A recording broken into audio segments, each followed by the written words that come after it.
हरि ओम। आज में पूर्वोक्त एवं विशेष विष्टायाम शुभदिदौ श्रीमान श्रीमतः गोत्रोद्भवस्य गोत्रम पैडपाल गोत्रोद्भवस्य गोविंदराव नामधेयस्य कुमारी नाम्नीं कृष्णाराव नामधेयस्य धनलक्ष्मी नामधेयस्य प्रीति नामधेयस्य सरोजिनी नामधेयस्य तारकेश्वरराव नामधेयस्य आदिनारायण नामधेयस्य प्रसाद नामधेयस्य विजय नामधेयस्य अपूर्व नामधेयस्य सहकुटुम्बानां ततः सहकुटुम्बानां सह बान्धवानां क्षेमस्थैर्यधैर्य विजयायुआरोग्यैश्वर्याभिवृद्ध्यर्थं श्री महालक्ष्मी देवता करुणाकटाक्ष वीक्षणा फलसिद्ध्यर्थं श्री महालक्ष्मी देवता करुणाकटाक्ष वीक्षणा फलसिद्ध्यर्थं महालक्ष्मी देवता कुङ्कुमार्चनां च करिष्ये अला चेस्तूंडि। ओम प्रकृत्यै नमः विकृत्यै नमः विद्यायै नमः सर्वभूतहितप्रदायै नमः स्वाहायै नमः तथायै नमः सुधायै नमः धन्यायै नमः। ओम हिरण्याक्ष्मी नमः लक्ष्मी नमः पद्माक्षे नमः पद्मसुन्दर्यै नमः गौरीदेव्यै नमः श्री महालक्ष्मी देव्यै नमो नमः इति षोडश नामानि समर्पयामि कुङ्कुमार्चनां च करिष्ये।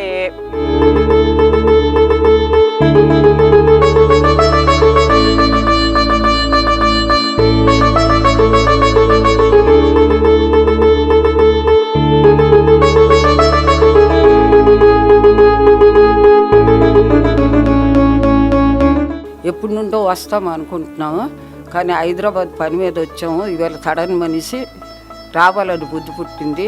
ఆ శంకరుడే మాకు రప్పించినట్టుగా మేము అనుకోలేదు ఈవేళ వస్తాం అనేసి. ఇంకెప్పుడో వెళ్తాం ఎక్కడుందో ఏదనేసి వచ్చినందుకు చాలా బాగా అనిపించింది మాకు. మీరు కూడా మీరే దేని నుంచి అని అనాథాశ్రమంకి వచ్చి అన్ని చూస్తే అనాథులకు చూడగానే ఎంతో ఇది అనిపించింది. ఇక్కడ వాళ్ళు కష్టపడి చేస్తున్నారు. మనం ఇచ్చినందుకేంటి ఎంతో డబ్బు ఖర్చు పెట్టేస్తున్నాం, ఎంతో అయిపోతుంది. కానీ వాళ్ళు కష్టపడి చేస్తున్నారంటే చాలా పెద్ద విషయం. చూసిన తర్వాత వీళ్ళు ఎలాగ చేస్తున్నారు ఇంతమంది కలిసి మేము అనుకున్నాం. కానీ మాకు చాలా నచ్చింది, ఇది మనస్ఫూర్తిగా చెప్తున్నాను. నా పేరు అపూర్వ రాణి. మేము కోల్కతా నుంచి వచ్చాము. ఎవరికైనా బర్త్డే సెలబ్రేషన్, మ్యారేజ్ ఫంక్షన్స్ ఎక్కడైనా చేసుకోవాలనుకుంటే ఇక్కడ అమ్మ నాన్న అనాథాశ్రమంకి వచ్చేసి మీరు కండక్ట్ చేసుకోవచ్చు. అమ్మ నాన్న అనాథాశ్రమం చాలా బాగుంది. అనాథాశ్రమం చాలా బాగుంది. అందరూ బాగా మమ్మల్ని చూసుకుంటున్నారు. మేము బెంగాల్ నుంచి వచ్చాము అనుకోకుండా ఇక్కడ ఆ దేవుడి దర్శనం ఇచ్చాడు. అందరూ బాగుండాలా, ఊరు మొత్తం బాగుండాలా, అందరూ ప్రపంచం ఏమీ అవ్వకుండా బాగా చల్లగా అందరూ దేవుడు దయతో చూసుకోవాలి.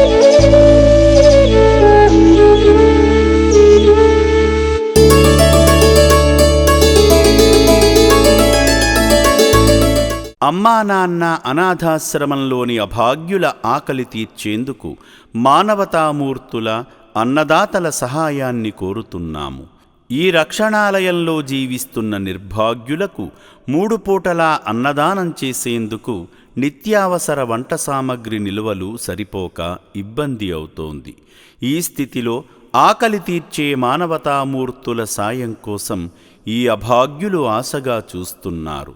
దయగల దాతలారా, వీళ్ళు మీ బిడ్డలే అనుకుని నిత్యావసర వంట సరుకులను అందిస్తే వాళ్ల ఆకలి తీరడం ద్వారా ఆ పుణ్యమంతా మీకే దక్కుతుంది.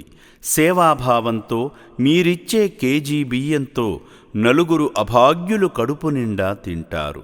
3 పూటల 1800 మంది ఆకలి తీర్చాలంటే ఎంత కష్టమో ఒక్కసారి ఆలోచించండి. దయచేసి బియ్యము, పప్పు, నూనె, కూరగాయలు ఇలా ఏదైనా సాయమందించి శ్రీ పుణ్యలింగేశ్వరుని అనుగ్రహానికి పాత్రులు కండి.